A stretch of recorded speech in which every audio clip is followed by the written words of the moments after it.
வெறும் 5 நிமிஷத்தில் பிரெட் இருந்தால் போதும். நல்லா காரசாரமாக இந்த ஸ்நாக்ஸ் வந்து நம்ம ரெடி பண்ணிடலாம். இந்த ஸ்நாக்ஸ் செய்கிறதுக்கு எண்ணெய் அதிகமாக தேவைப்படாது. தோசைக்கல்லுலேயே ரொம்ப சூப்பராக செஞ்சிடலாம். ஃபஸ்ட்டு இந்த ஸ்நாக்ஸ் செய்கிறதுக்கு நம்ம ஒரு மிக்சிங் வந்து ரெடி பண்ணிக்கணும்.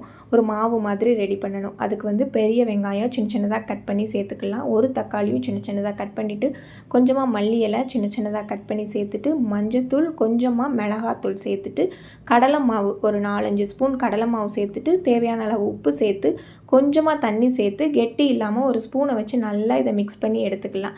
இந்த மாவோட பதம் தான் இந்த ஸ்நாக்ஸுக்கே ரொம்ப முக்கியமானது.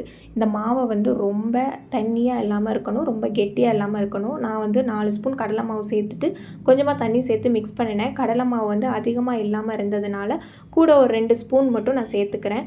கடலை மாவு இல்லாமல் வெறும் தண்ணியாக இருந்துச்சுன்னா நம்ம ப்ரெட்டை உள்ளே டிப் பண்ணதுமே அது வந்து உறிஞ்சிட்டு நம்ம தோசைக்கல்லில் ஃப்ரை பண்ணி எடுக்கும் போது அது அப்படியே வந்து பிஞ்சு போன மாதிரி ஆயிரும்.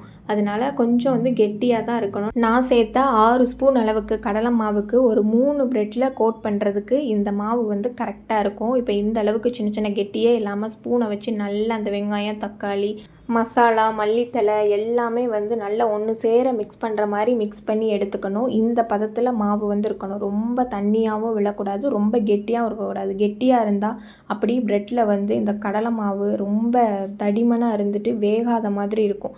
ரொம்ப தண்ணியாக இருந்தாலும் ப்ரெட்டை அப்படியே மாவில் உறிஞ்சிட்டு நம்மளுக்கு வந்து கரெக்டான பதத்தில் இருக்காது. ஓரளவு இந்த மாதிரி கொஞ்சம் இருக்கணும். இப்போ ப்ரெட்டை அப்படியே உள்ளே போட்டுட்டு 2 பக்கமும் ஸ்பூனை வச்சு லைட்டாக வந்து அந்த மாவை எடுத்து ஸ்ப்ரெட் பண்ணிவிட்டு தோசைக்கல்லில் கொஞ்சமாக எண்ணெய் சேர்த்துட்டு அப்படியே நம்ம வந்து கோட் பண்ணி வச்சுருக்க அந்த ப்ரெட்டையும் அப்படியே மேலே வச்சிடலாம். கடலை மாவுனால் நல்லா வெந்து வரணும். ஒரு 5 நிமிஷம் நல்லா லோ ஃப்ளேமில் வச்சு எண்ணெய் வந்து ஒரு 2 ஸ்பூன் அளவுக்கு நல்லா தாராளமாக ஊற்றிட்டு 2 பக்கமும் நல்லா திருப்பி எடுத்தோன்னா கொஞ்சம் கிறிஸ்பியாகவும் இது ஒரு ப்ரெட்டில் வந்து அப்படி காரமாக நம்ம சாப்பிட்றதுக்கு அந்த வெங்காயம் தக்காளி அந்த மல்லி இலையோட ஃப்ளேவரில் இந்த ஸ்நாக் வந்து ரொம்ப சூப்பராக இருக்கும். நம்ம வந்து தோசைக்கல்லில் பொரிச்சு எடுக்கும் போது இதுக்கு ரொம்ப எண்ணெயே நம்மளுக்கு ஆகாது. இது அப்படியே கடாயில் போட்டு எண்ணெய் நிறைய ஊற்றி ப்ரெட் பஜ்ஜி மாதிரி போட்டால் கூட நிறைய எண்ணெய் இழுத்துட்டே இருக்கும்.